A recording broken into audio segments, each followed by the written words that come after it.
Selamat pagi jemaat Tuhan.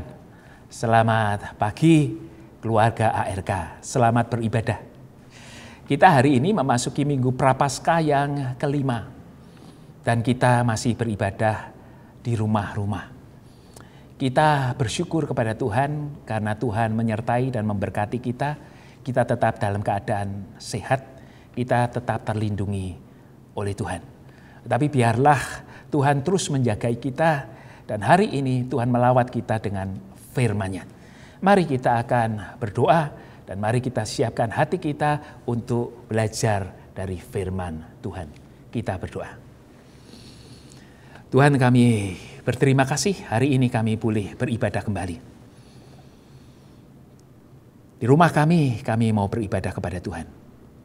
Bersama dengan keluarga. Bersama-sama dengan seluruh umat gereja-gereja Tuhan hari ini beribadah di rumah-rumah masing-masing. Dan kami tahu Tuhan pun bersuka dan Tuhan hadir.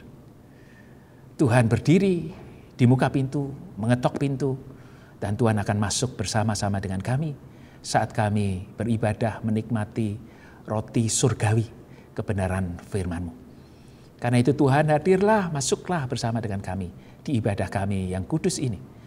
Kami berdoa memberkati keluarga-keluarga Tuhan dalam Kristus. Amin. Hari ini kita masih beribadah di rumah kita masing-masing. Tentu ada yang merasa janggal, ada yang merasa ada sesuatu yang kurang. Tidak seperti biasanya di mana setiap hari Minggu kita boleh datang ke gereja, ke rumah Tuhan. Mempersiapkan diri dengan sangat baik. Tetapi dalam 2 minggu ini kita merasa sedih karena kita tidak bisa datang ke gereja. Saya mengingat akan satu orang jemaat saya di Semarang dahulu yang sudah dipanggil Tuhan. Namanya Mak Sam. Dia adalah jemaat yang cinta Tuhan dan cinta rumah Tuhan. Setiap hari Jumat dia sudah mempersiapkan dirinya untuk datang ke rumah Tuhan. Dia siapkan kebayanya yang terbaik. Dia siapkan jariknya. Bahkan dia siapkan uang yang paling bagus untuk dipersembahkan dan dibawa ke rumah Tuhan. Itu sudah disiapkan 2 hari sebelum hari Minggu. Dan ia juga hari Sabtunya tidak akan makan makanan yang pedas atau yang asam yang bisa membuat perutnya sakit. Sebab ia berpikir bahwa hari Minggu tidak boleh sakit. Hari Minggu harus datang ke rumah Tuhan. Saya juga ingat akan mama saya dahulu. Dia tidak bisa mendengar dengan baik. Tetapi hari Minggu harus datang ke gereja. Dia naik becak sendiri dan dia jalan sendiri untuk duduk di bangku paling depan. Kenapa paling depan? Karena dia tidak bisa mendengar. Dia hanya memperhatikan bibir dari hamba Tuhan yang berkhotbah. Dia memperhatikan buku nyanyian yang walaupun ia tidak bisa menyanyi tapi dia mengikuti kata-kata yang tertulis di buku itu. Hatinya penuh dengan kerinduan. Dan hatinya ingin datang ke rumah Tuhan. Tidak ada yang bisa menghalanginya kecuali sakit. Baru-baru ini kita juga membaca di WA atau di Facebook. Orang-orang yang mulai sedih karena tidak bisa datang ke gereja. Sedih karena biasanya gereja rumah Tuhan tetapi kini kosong. Sedih karena tidak ada sorak-sorai nyanyian, salaman, dan perjamuan kasih setelah ibadah selesai. Situasi itulah yang seperti dialami oleh Bani Korah. Di dalam pembacaan kitab Mazmur, pada Mazmur yang ke-42, kita akan membaca dan mendengar firman Tuhan yang diuraikan untuk menggambarkan bagaimana kerinduan Bani Korah untuk datang kepada Allah. Kerinduan umat Tuhan untuk datang kepada Tuhan dan beribadah di rumah Tuhan. Mari kita dengarkan pembacaan firman Tuhan ini. Untuk pemimpin biduan, nyanyian pengajaran Bani Korah.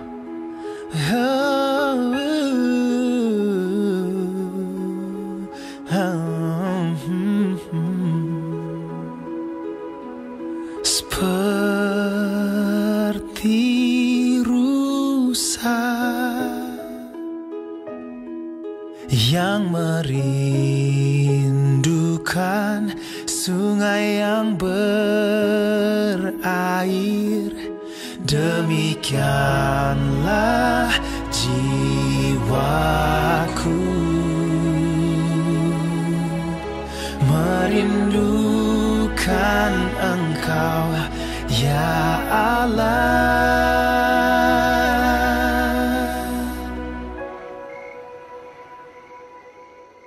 Jiwaku haus kepada Allah yang hidup. Bilakah aku boleh datang melihat Allah? Air mataku menjadi makananku siang dan malam, karena sepanjang hari orang berkata kepada aku, "Di mana Allahmu?" Inilah yang hendak ku ingat. Sementara jiwaku gundah gulana, bagaimana aku berjalan maju dalam kepadatan manusia, mendahului mereka melangkah ke rumah Allah dengan suara sorak-sorai dan nyanyian syukur, dalam keramaian orang-orang yang mengadakan perayaan. Mengapa engkau tertekan, hai jiwaku, dan gelisah di dalam diriku? Berharaplah kepada Allah, sebab aku akan bersyukur lagi kepadanya, penolongku dan Allahku. Jiwaku tertekan dalam diriku, sebab itu aku teringat kepadamu, dari tanah sungai Yordan dan pegunungan Hermon, dari gunung Mizar. Samudra raya berpanggil-panggilan dengan deru air terjunmu. Segala gelora dan gelombangmu bergulung melingkupi aku. Tuhan memerintahkan kasih setianya pada siang hari, dan pada malam hari aku menyanyikan nyanyian, suatu doa kepada Allah kehidupanku. Aku berkata kepada Allah, gunung batuku, "Mengapa engkau melupakan aku? Mengapa aku harus hidup berkabung di bawah impitan musuh? Seperti tikaman maut ke dalam tulangku, lawanku mencela aku, sambil berkata kepadaku sepanjang hari, 'Di mana Allahmu?' Mengapa engkau tertekan, hai jiwaku? Dan mengapa engkau gelisah di dalam diriku? Berharaplah kepada Allah, sebab aku bersyukur lagi kepadanya, penolongku dan Allahku."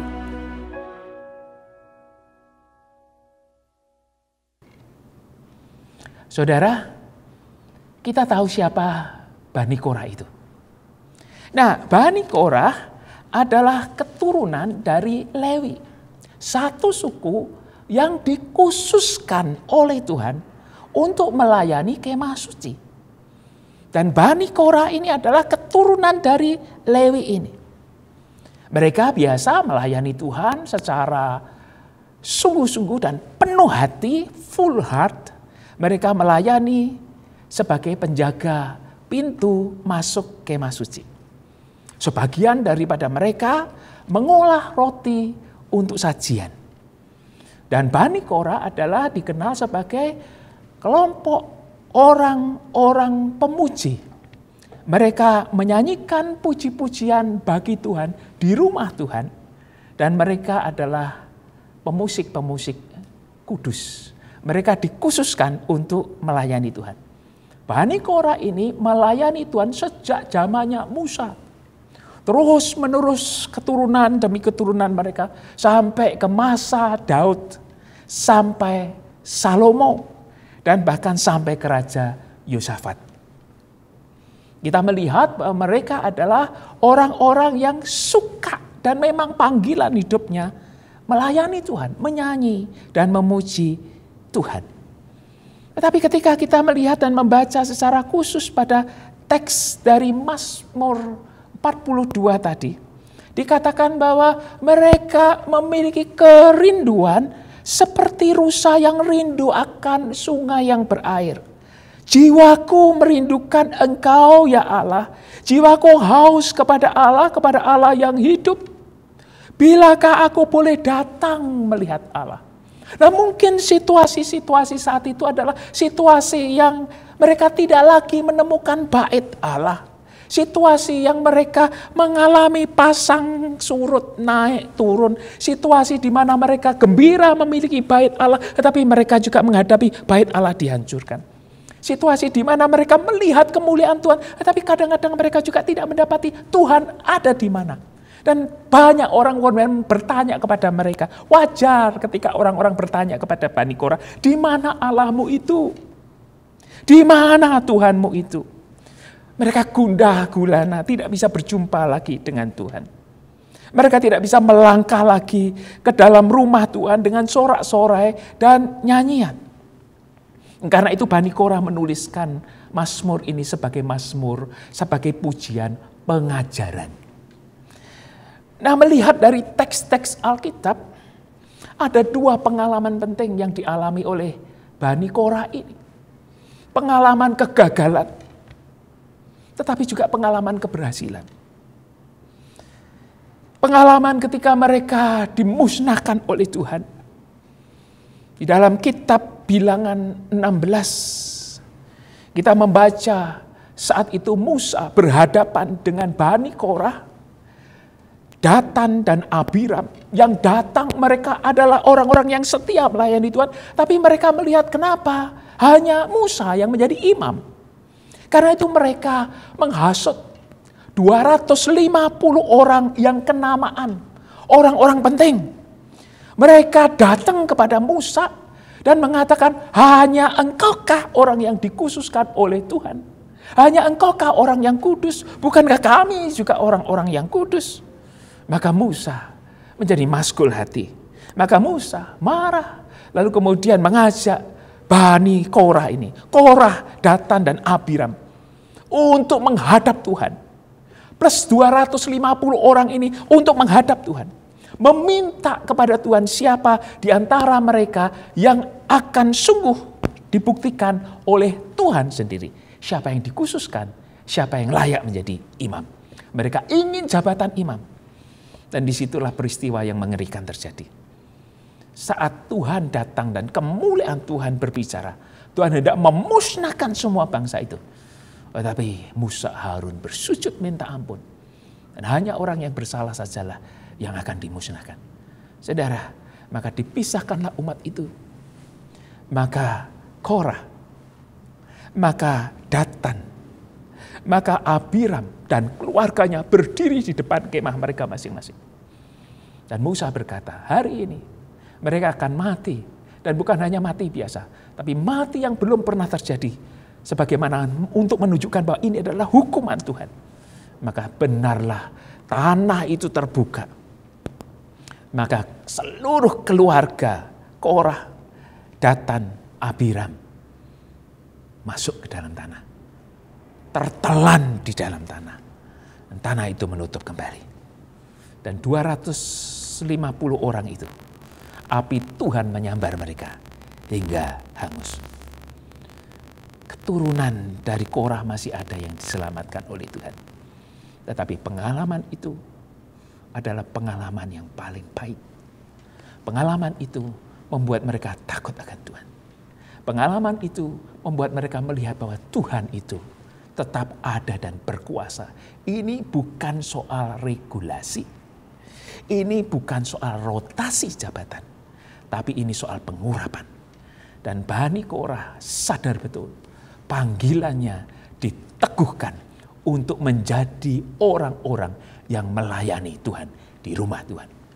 Menjadi diaken-diaken, menjadi penata layan meja, menjadi orang yang menyambut di pintu rumah Tuhan dengan gembira. Menjadi orang yang membuat roti dengan harap bahwa ini pun adalah yang terbaik yang dilakukan untuk pelayanan kepada Tuhan. Bukan soal jabatan tapi soal hati dan soal pelayanan.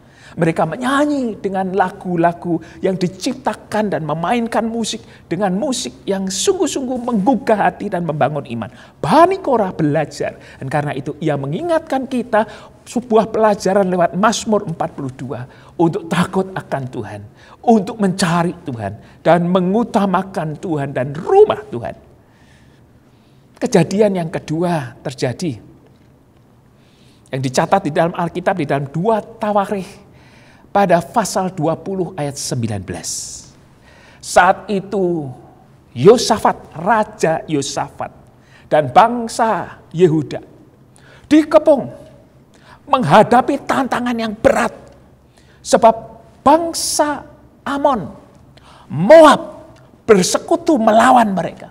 Bukan hanya Amon dan Moab yang sudah kuat hendak melawan dan membinasakan orang-orang Yehuda dan Raja Yosafat. Tetapi mereka mengajak juga orang-orang dari pegunungan Seir. Orang-orang yang terkenal ganas. Orang-orang yang terkenal tidak kenal ampun ketika membunuh dan membinasakan. Maka sungguh itu adalah ancaman yang besar. Pasti mereka binasa. Ketakutan, kegundahan, kegelisahan, pasti mereka binasa. Cepat atau lambat, maka gerombolan Amon, Moab, dan orang-orang dari pegunungan Seir itu akan datang. Membunuh mereka, membinasakan mereka. Maka disitulah Yosafat berdiri, berdoa kepada Tuhan. Maka disitulah Yosafat mengumpulkan seluruh orang-orang Yehuda dan orang-orang yang di Yerusalem. Kumpul semua. Para keluarga kumpul semua. Suami-suami, istri-istri dan anak-anak semuanya berdiri dan bersujud di hadapan Tuhan. Mereka berdoa dan menghadap Tuhan. Mereka sujud kepada Tuhan. Mereka minta pertolongan Tuhan. Dan disitulah Bani Korah memainkan alat musiknya. Disitulah Bani Korah menyanyi. Disitulah Bani Korah memuji. Disitulah di tengah-tengah stressing, depresi, situasi kepanikan yang timbul, situasi yang ancaman yang nyata, yang sedang datang. Tidak tahu kapan tetapi segera akan datang. Mereka menyanyi. Bani Korah memuji Tuhan. Memuji Tuhan dan memuji Tuhan. Dan esok yang terjadi. Ketika Yosafat dan orang-orang Yehuda ini turun menjumpai.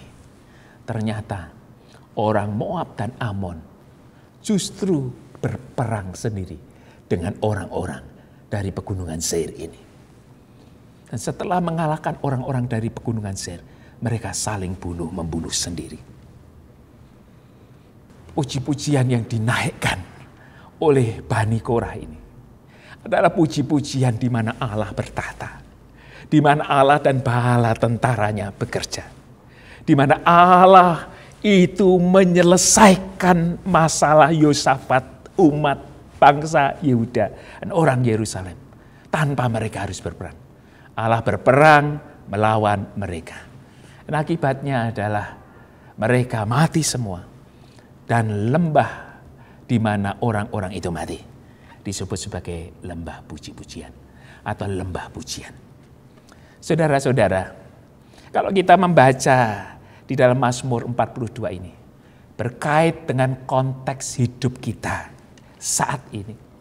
Kita rindu tentu kepada rumah Tuhan. Kita ingin datang kembali ke rumah Tuhan. Kapankah, bila manakah aku boleh datang ke rumah Tuhan?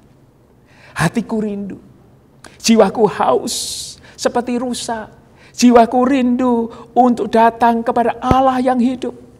Maka Bani Korah menasihatkan dalam Mazmur ini sebagai pengajaran bagi kita. Ada 3 hal yang diajarkan oleh Bani Korah. Kita membaca pada ayatnya yang ke-6 dari Mazmur 42 ini yang berkata, "Mengapa engkau tertekan, hai jiwaku, dan gelisah dalam diriku?" Saudara-saudara, tinggal di rumah 2 minggu itu ternyata tidak enak. Awal 1-2 hari mungkin no problem, enak saja, bisa dinikmati. Tapi setelah berjalan 1 minggu, 2 minggu, dan kita nggak ngerti sampai kapan itu, maka kita, sebagian kita, dan hampir semua kita mulai tertekan, mulai gelisah. Mengapa engkau tertekan, hai jiwaku, dan gelisah di dalam diriku? Maka Bani Korah, nyanyian Mazmur ini menasihatkan, yang pertama tadi adalah berharaplah kepada Allah. Sebab aku akan bersyukur lagi kepadanya, penolongku dan Allahku. Berharaplah kepada Allah. Nanti kita akan kembali bersyukur. Nanti kita akan kembali beribadah. Nanti kita akan berarak kembali ke rumah Tuhan. Berharaplah kepada Allah. Ini adalah satu pengalaman yang membuat kita termunikan seperti Bani Korah. Ketika dulu pernah gagal, ketika dulu pernah abai, ketika dulu pernah lalai, tetapi juga pernah mengalami kemenangan. Maka saat ini justru ketika kita mengalami di sini, kita mengerti betapa berharganya waktu ibadah itu. Kita mengerti betapa beruntungnya kita yang bisa datang ke rumah Tuhan. Kita mengerti betapa rindunya kita kalau kita nggak bisa datang ke rumah Tuhan. Karena itu tetaplah berharap kepada Allah. Berharap agar minggu depan, berharap agar minggu-minggu ke depan kita boleh kembali datang ke rumah Tuhan. Berharap agar Tuhan menolong.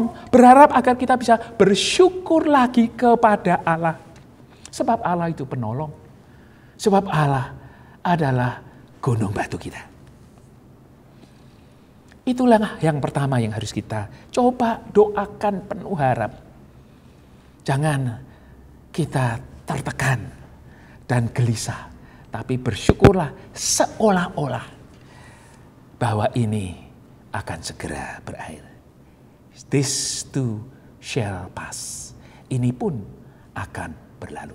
Yang kedua, ketika jiwa kita tertekan, maka ayat ke-7 berkata, "Jiwaku tertekan dalam diriku, sebab aku teringat kepadamu dari tanah sungai Yordan dan pegunungan Hermon dan gunung Misar." Ketika kita tertekan, maka ingatlah bahwa Tuhan itu bukan hanya Tuhan atas satu persoalan.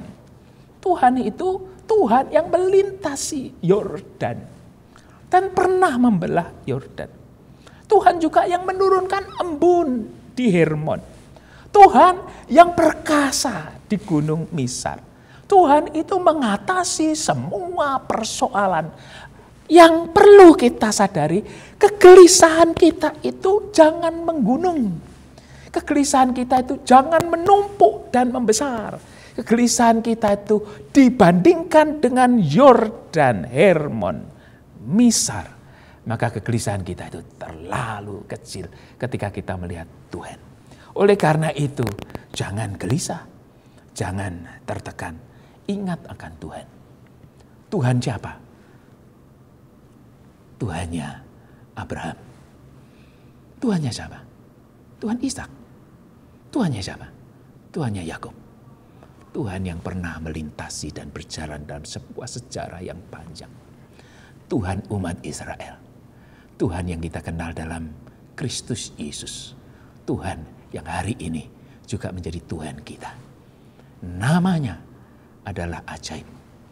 Tuhan yang mampu menolong dan melepaskan kita dari semua kegelisahan dan kegentaran. Sebab Ia memberikan kekuatan, roh yang membangkitkan kekuatan, kasih ketertiban, dan damai sejahtera yang Ia berikan melebihi daripada apa yang dunia bisa berikan. Tapi Pak, bukankah situasi ini masih belum menentu? Apakah ini hanya satu hal yang meninabobokan saja? Apakah ini hanya sebuah ungkapan klise saja? Oh tidak. Bani Korah mengalaminya. Dan ia memberikan pengajaran kepada kita. Sejarah sejak Musa, Bani ini turunan demi turunan belajar untuk mengandalkan Tuhan. Sampai di Yosafat dan saudara dan saya adalah bagian pemuji Bani Korahnya Tuhan. Maka saudara jangan gelisah. Andalkan Tuhan, percaya kepada Tuhan. Seandainya ayat 8, samudra raya itu masih berpanggil-panggilan dengan deru-deru yang luar biasa airnya. Bergelora gelombang menggulung-gulung melingkupi kita. Maka ingat yang ketiga, Tuhan itu memerintahkan kasih setianya pada waktu siang. Tuhan masih memerintahkan kasih setianya. Saat kita nggak ngerti, saat kita nggak lihat, Tuhan itu sedang memerintahkan. Semua nurut ketika Tuhan memerintahkan. Kasih sayangnya di sini dikatakan diperintahkan. Diperintahkan untuk menjumpai saudara. Kasih sayangnya diperintahkan Tuhan pada siang hari. Oleh karena itu pada malam hari, nyanyikanlah nyanyian suatu doa kepada Tuhan. Mari kita setiap malam berdoa. Nyanyi. Belajar di tengah-tengah situasi seperti ini, ngarang lagu. Buat lagu. Nyanyi, nggak bisa ngarang lagu. Setel YouTube. Setel lagu-lagu Kristen. Dimanapun saudara, mulai saat ini semua jemaat Tuhan, keluarga ARK, nyanyikan nyanyian bagi Tuhan setiap malam. Putar lagu, nyanyi. Lewat YouTube saudara nggak bisa nyanyi, nyanyi. Setiap malam nyanyi. Maka Tuhan akan memerintahkan kasih setianya di waktu siang. Dan melihat umatnya menyanyi di waktu malam kepada Tuhan. Ini yang dikerjakan oleh Bani Korah melawan Amon, melawan Moab, melawan orang-orang pegunungan Seir. Menyanyi. Bukan meremehkan, bukan menganggap enteng masalah, tapi menyanyi. Yuk biasakan menyanyi. Sehingga nanti setelah kembali dari situasi pandemi ini, setelah wabah ini berakhir, setelah situasi menjadi tenang, saudara bisa menjadi pemuji-pemuji Tuhan. Mari kita melatih diri kita untuk menyanyi, memuji Tuhan. Puji-pujian, sebab Tuhan bertata di atas puji-pujian. Sehingga nanti umat akan datang ke gereja kembali, sudah siap menyanyi, memuji nama Tuhan. Tidak ada yang hanya melipat tangan dan mendengarkan orang menyanyi atau sibuk sendiri dengan HP-nya. Kita akan menyanyi sebab Tuhan bersuka atas pujian. Sebab nanti di surga yang adanya puji-pujian dan penyembahan. Mari latihan supaya jemaat menjadi jemaat pemuji, jemaat yang menyanyikan kebesaran Tuhan. Bahwasanya kasih setianya untuk selama-lamanya. Berharaplah kepada Tuhan. Berharaplah kepada Tuhan. Semua ini akan berlalu. Dan semua ini akan membawa kita makin tahu bahwa Tuhan itu ada bersama dengan kita. Dan Ia sedang mengajar kita menyanyi, memuji. Dan Tuhan sedang membentuk Bani Korahnya saat ini. Siapa? Saudara dan saya. Amin. Mari kita berdoa. Terima kasih Tuhan, kami belajar untuk merenungkan peristiwa demi peristiwa di kehidupan ini, di kehidupan kami, dengan peristiwa yang dialami oleh Korah dan keturunannya yang disebut sebagai Bani Korah. Kami belajar masa-masa kesukaran, kami belajar masa-masa kemenangan. Kami belajar untuk tetap mengandalkan Tuhan, mencari Tuhan. Dan kami belajar untuk setia, berusaha dengan jiwa yang haus, rindu seperti rusa rindu air untuk datang ke rumah Tuhan. Bila manakah kami boleh datang? Ketika kami bertanya, di mana Tuhan itu? Tuhan ada bersama dengan kami. Di sini, di rumah kami. Tuhan sedang melatih kami. Tuhan sedang menjadi dirijen yang baik untuk melatih lafal lidah kami menyanyi untuk Tuhan. Sehingga Tuhan akan membentuk kami menjadi umat pemuji, umat yang menghargai gereja sebagai tempat di mana puji-pujian dan Allah bertahta di atas puji-pujian, kemenangan atas puji-pujian timbul melalui sebuah bencana, timbul melalui sebuah masalah, timbul mulai kegelisahan dari jiwa yang kering itu. Muncul sukacita dan kemenangan. Kami berdoa Engkau menolong dan menopang kami semua. Selamatkan kami ya Tuhan. Selamatkan bangsa ini. Selamatkan umat manusia ini. Dalam Kristus Tuhan. Amin.